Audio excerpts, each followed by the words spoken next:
Hi, teachers. It's Teacher Rocky here. I wanted to make a quick video about trials.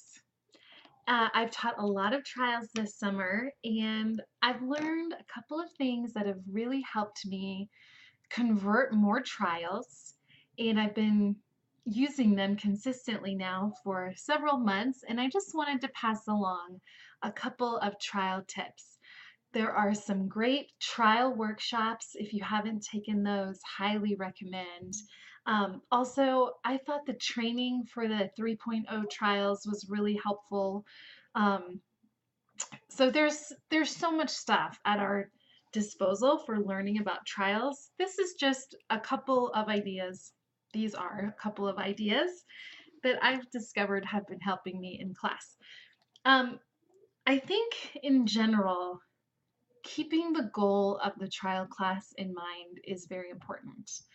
The goal of the trial class is to lower the student's stress level in our platform so that they can increase their learning. Okay, so how can we make them as comfortable as possible in this completely new learning environment?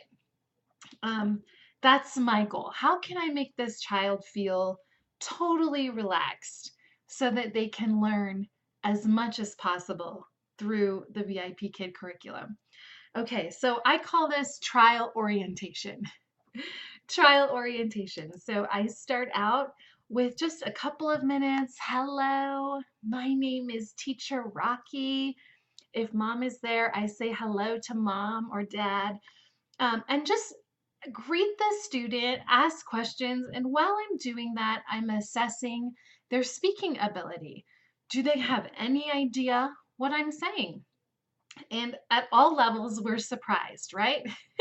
A level 5 student is repeating you, or a level 1 student can answer in full sentences. So it's a great time to just have a casual conversation because the student is nervous, right? You know they're nervous. They've been logged in for 30 minutes early and they've been practicing to say, I don't know, because they're nervous about what you're going to expect. So I take those first couple of seconds to just greet, ask them how they are, and also assessing what's their sentence output. Are they just repeating me? It doesn't go very far. If they're just repeating me, I understand, okay, this is probably finished because we're not having much conversation here. But it helps me understand where we are. And once I do that, a couple of seconds, maybe 30 seconds, depending on how much they can output, I say, okay, we are going to speak and read today.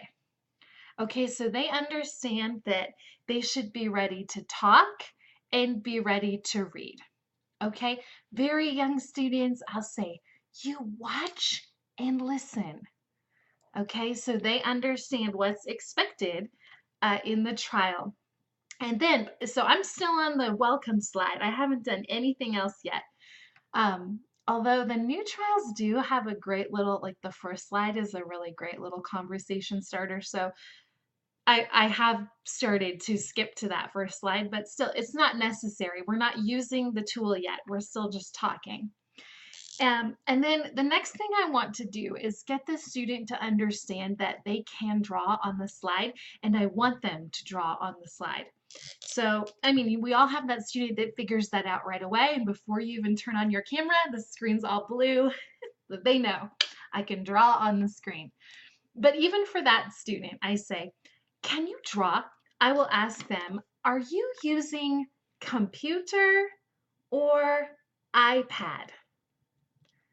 Okay, and sometimes I have to ask that a couple of times before they understand which one I'm asking. I always know if it's the iPad because it tells me they have the app, but then they tell me, oh, I'm on the iPad or computer, and I'll say, okay, on the iPad, you can draw, right? And then I'll show them. I will draw a circle on the screen. And then, I mean, depending on their ability, sometimes they get it right away. And I say, can you circle dino? Of course, much slower, much less incidental language than this, but circle dino, okay? And I circle it. And usually after a couple of seconds, they understand. If not, and mom is sitting there, I'll say, Mom, can you help Bao Bao circle dino? So if the student is very young, very early beginner, I'll bring mom or dad in to help with this orientation part. But once I get anything, a squiggle, a circle, I say, yes, very good, awesome. Teacher has red and Bao Bao has blue. Okay, so they understand.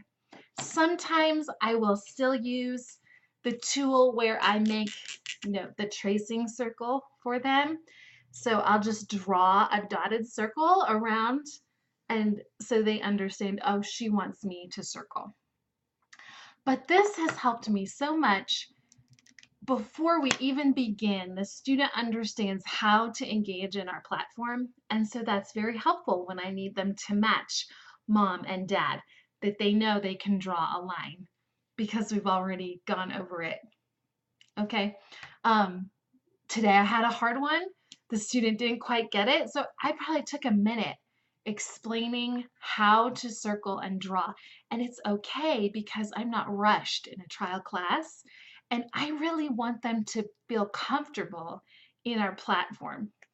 So he eventually did get it. I did have to ask Mom, can you help circle?